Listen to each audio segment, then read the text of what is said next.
Good blessed Saturday morning, January the 28th, 2023. The time being 10:33 a.m. I greet all human beings all around the world with the universal greetings of peace and the blessings of God be with you. Doesn't matter what your political, philosophical, personal, nor your religious beliefs may be. Doesn't matter whether you're the richest to the poorest person on the face of this earth. Doesn't even matter whether you the proclaimed toughest to the proclaimed weakest person on the face of this earth. Doesn't matter if you're my family, friends, nor my proclaimed enemies. It doesn't matter whether you like me or anything that I say or do or put on social internet. That's your prerogative. You have a right.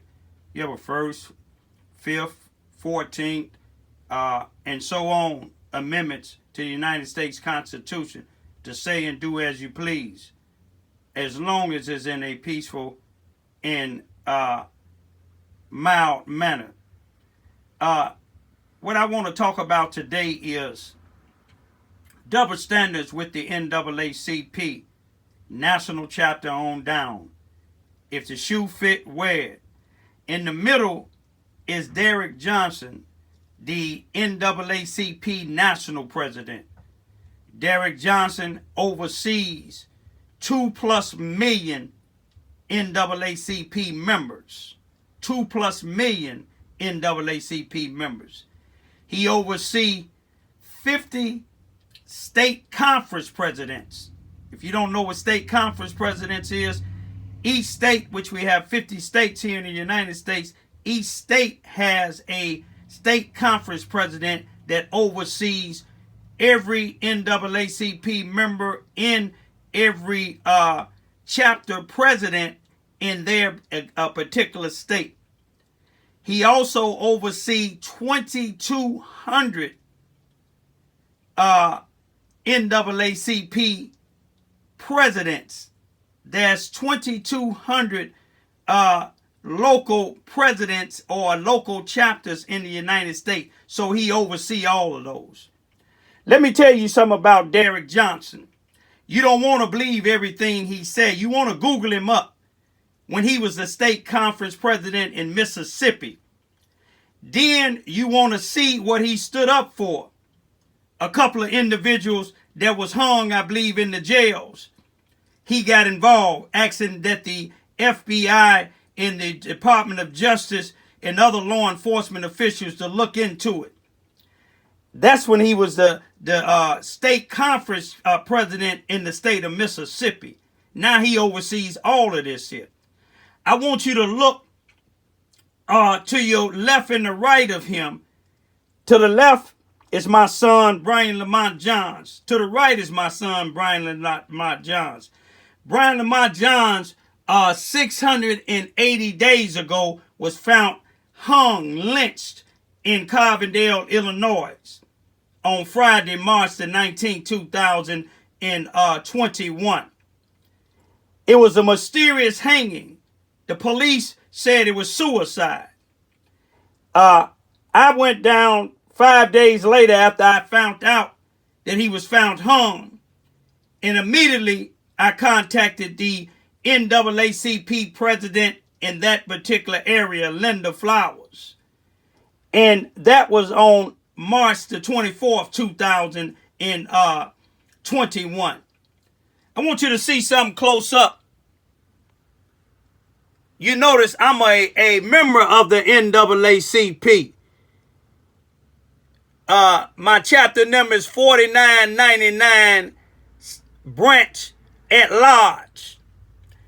I want you to look at this here. This is something that I filed with the NAACP 627 days ago in Carbondale, Illinois on May the 11th, 2021. Complaining discrimination and unjust death investigation of my son. I emailed that. Yet, I haven't been, the NAACP, none of them have met with me but one. One individual that's really not tied with the Carbondale, even though he live in Carbondale, he's not tied with them because of the fact they don't stand for justice for all. Now, I'm showing you this here for a reason. I met this individual Derrick Johnson in Carbondale, Illinois on Monday, April 11, 2022 at the SIUC, the Southern Illinois University College campus in Carbondale, Illinois, because they invited him there to speak. Believe me, he didn't come there to speak for free. When I spoke to him about my son's death, and you listen to the answers that he gave me, and then what I want you to do is look at the answers, which that was about 292 days ago when I spoke to him. But I want you to listen to what he's telling the people on Nightline just today, January the 28th, 2023.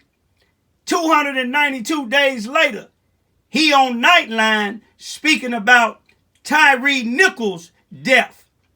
You see, but he told me that they don't get involved. They don't have volunteers. But I want you to look at it real close, because Derrick Johnson in the NAACP, if your case is not high profile, you will catch them contradicting themselves. But take a look. I'm an NAACP member. Joined in February.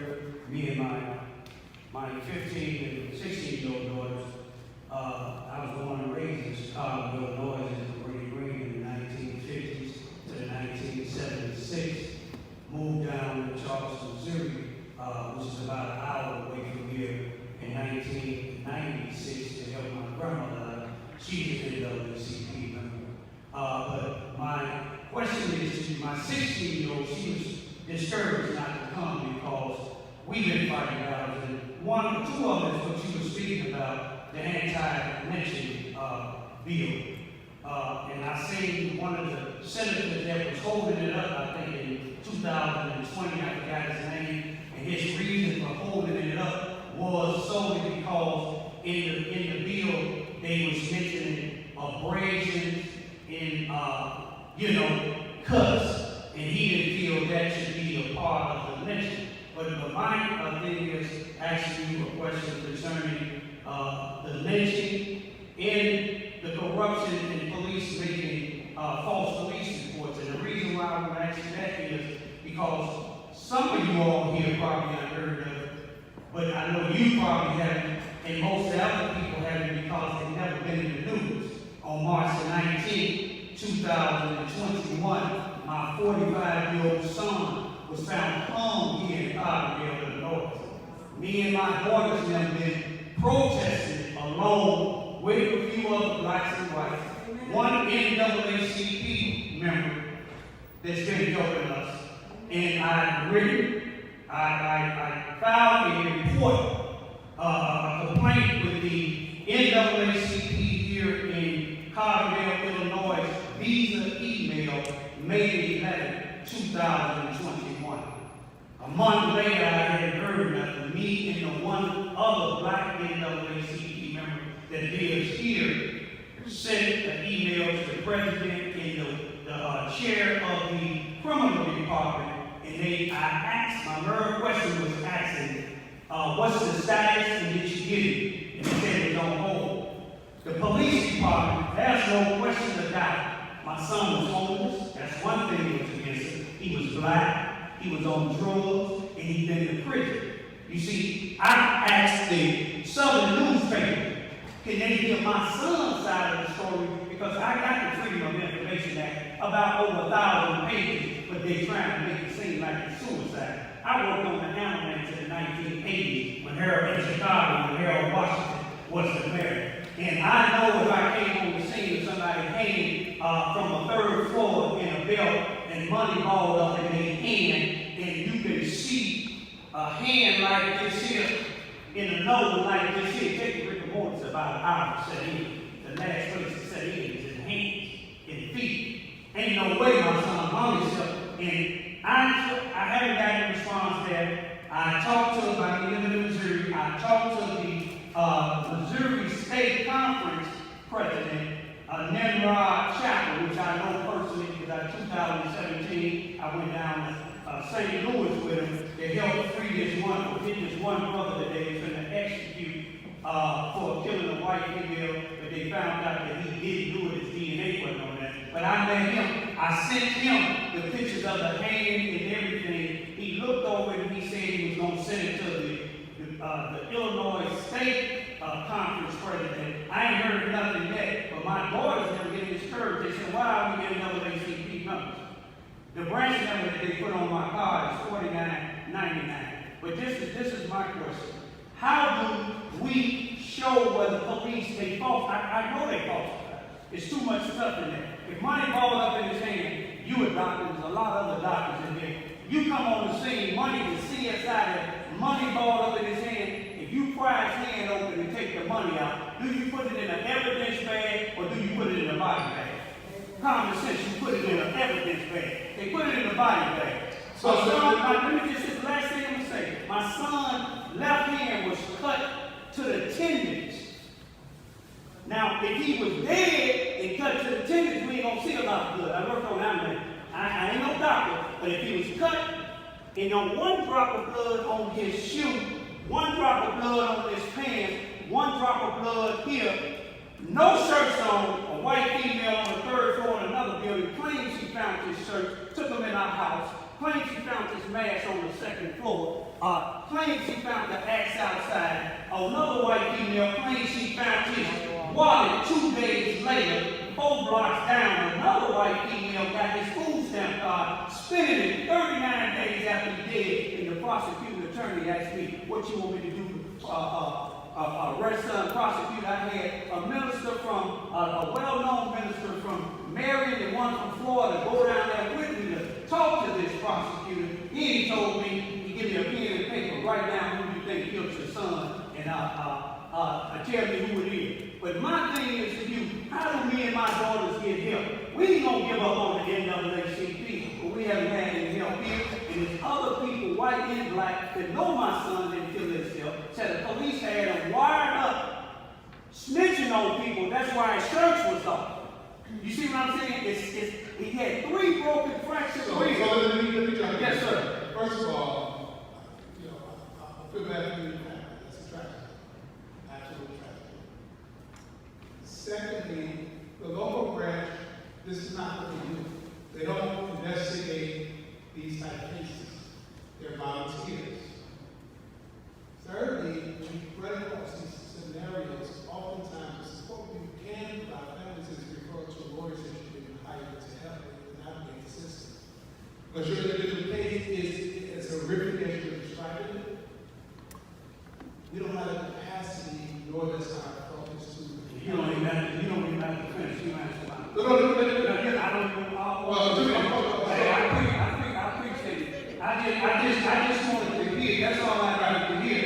You know, if they don't have the capacity, but when Jesse Smallwood paid them individuals to jump on a letter sent to you from you down to Cook County. I want y'all to look at this picture real good. This is the president of the NAACP, the national president, Derek Johnson. Now I want you to watch this same Derek Johnson. Just today now, 292 days after he told me I need to probably get an attorney, or told me that they just don't have the volunteers to do this here type of work, the least they could have did was responded to my complaint, which was complained about 627 days ago. The NAACP haven't met with me, the national chapter, the local chapter, or anybody else. The only reason that I was at this meeting where Derek Johnson was, one of my sources at SIU told me he was going to be there, because all of them is not like some of them at SIU. All they care about is money. They don't care about the students. They don't care about black on black crime. They don't care about anything that the police do wrong to blacks. But this is my point. Whether you had the volunteers to do anything, just like Derrick Johnson and some of these other NAACP presidents and members, like Teresa Haley in Springfield, Illinois, the Illinois State Conference president, Linda Flowers in Carbondale, Illinois, Nancy Maxwell, the chairperson of the Carbondale, Illinois criminal department for the NAACP. They get in front of these cameras when it's high profile cases. All they had to do is did the same thing they doing for Tyree Nichols and anybody else. Is asked that the Justice Department look into it, but they wouldn't do that. Listen to him now on Dateline, y'all. I mean on Nightline, 290-something days after he told me what they don't do concerning my son's lynching. A black man lynched in 2021. NAACP ain't said a word. Tyree Nichols renewing calls for police reform, especially training. Joining me now for a discussion, Brenda Goss Andrews, president of the National Organization of Black Law Enforcement Executives, Thelonious Floyd, the brother of George Floyd, and NAACP President Derrick Johnson. Mr. Johnson, I'd like to start with you, sir. When we hear about police incidents, one of the first things we ask is, did race have anything to do with it? In this case, the officers involved are black. What do we make of that? Well, we have to change the culture of policing.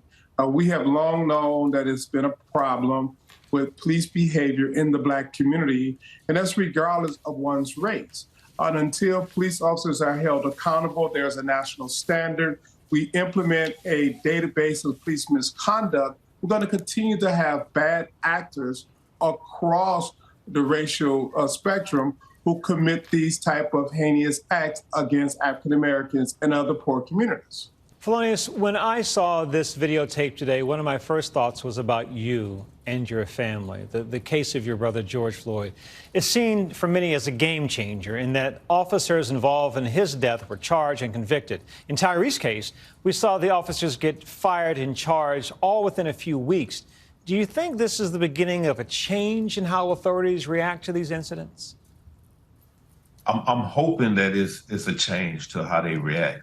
I just don't want it to be a black thing versus a white thing, because those are black cops and you did it to them. So I wanted the same thing done for Mr. Chauvin them. I wanted them to be just right then and there. They needed to have them guys being prosecuted instead of starting an investigation and putting the military outside of their house. You did it to these cops. After looking at that video, I'm expecting harsh time. I think right now is a great start, and they just need to stick to the book. Sure. You do the crime, you do the time. The death of George Floyd brought on conversations about reform, but a recent report from a policing nonprofit, PERF, says training for new recruits presents an immediate crisis. The Memphis Police Department had actually put in place de-escalation training in the last couple of years. What does this tell us about the state of police training in America?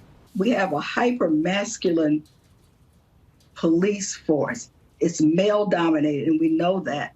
But we build it on aggression, and you saw that in the tape tonight, how the officers got out, and it wasn't about force continuum. They went to 100 right away. They were very aggressive. So it's a matter of changing that culture, having a whole paradigm shift in how we incorporate that into the training. In this particular case, no supervisors were at the scene. So all that has to be built into the training, not only for new recruits, but for our mid-managers, our sergeants and our lieutenants. So we've done a lot of work, and we still have a whole lot of work to do. Is the cup half full or half empty, right? This is being compared to the Rodney King case. All of us are old enough to remember that time, remember those images. Has anything changed in the last 3 decades? What's going to take to prevent things like this from happening again? We need federal reform, a standard of accountability, a standard of accreditation, so police are trained and there's a uniform training. We don't see these type incidents at this level in England or in Japan or in China. And if the cup analogy that you just used is a half full or half empty, there are holes in the cups because there are too many standards across agencies. That's not a uniform container to ensure a federal standard across the board.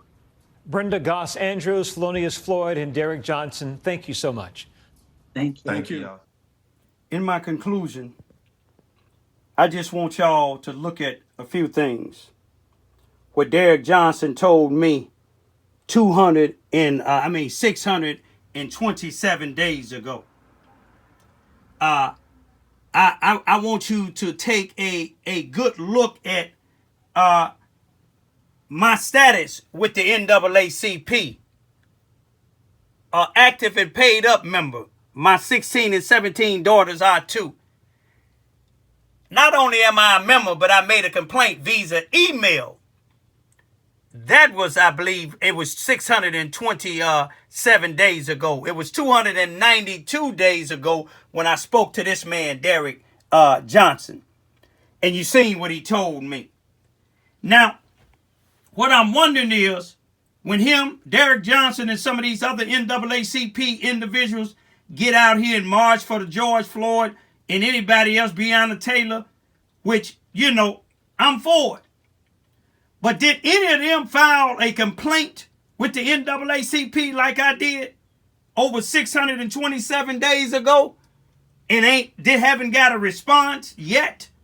They haven't sat down and met with me yet? Are any of them NAACP members, or did they file a complaint? I doubt it very seriously.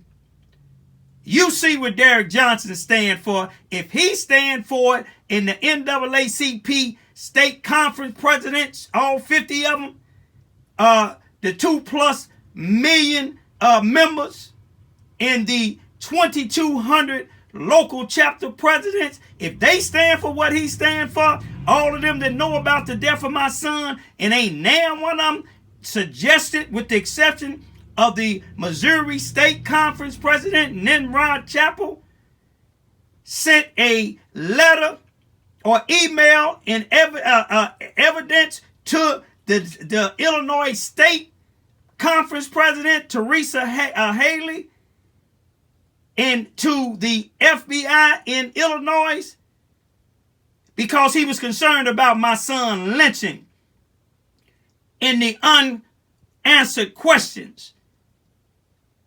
Why was his 3 ribs fractured? Why did he have bruises as he been dragged on one side of his thigh and his leg? Why was there a gash in his left hand, on the back of his left hand, that went all the way to the tendons, and they can't find the blood that where all of it squirted out? All they have is drops of blood. 1 drop of blood on one of his gym shoes. 1 drop of blood on the front of his pants. 1 drop of blood on his back pants pocket. His blue jeans pulled halfway down while he hanging. In the jogging suit that he had on while he hanging up under his blue jeans, his right pocket is pulled all the way out.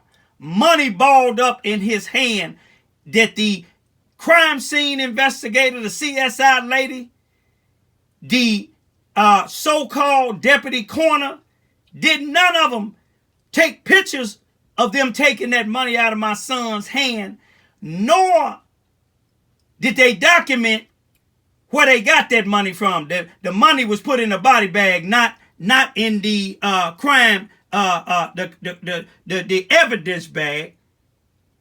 Why didn't the deputy coroner in the corner of Jackson County, Illinois, why didn't they examine my son's body from head to toe before they let their friend pathologist do the autopsy? Because had they examined my son's body, they would have seen the bruises on the side of his legs, because they would have took his pants and his jogging pants off. They didn't never do that. If they did, they would have found the change in his pocket. If they'd have did that, they would have found the bags of drugs in his socks. But they didn't do that. You know why? Because I believe the Carbondale, Illinois police have something to do with it. And then Linda Flowers, the president of the NAACP in Carbondale, Illinois, Jackson County, she's on a couple of boards for the city of Carbondale. One who helped elect the chief of police, the present chief of police, Stan Reno. She's on the police and the fire commission. She's on the school board of the Carbondale, Illinois, who didn't arrest or really did a thorough investigation and took recorded interrogations of the white school teacher who was spending my son food stamps 39 days after he was found hung. You know why? They covering it up. Most of these NAACP presidents, including the national chapter president and members, they work hand in hand with police to cover up. Had this not made the national news, Tyree Nichols' case would have been another case like my son's. It never been in the newspaper. It never been anywhere. NAACP ain't never spoke about it, not one time. The police never put it in the newspaper to ask the public to help to investigate or help give them information leading to my son's death. You know why? Because I believe some whites was involved in the police of Carbondale. Peace be still.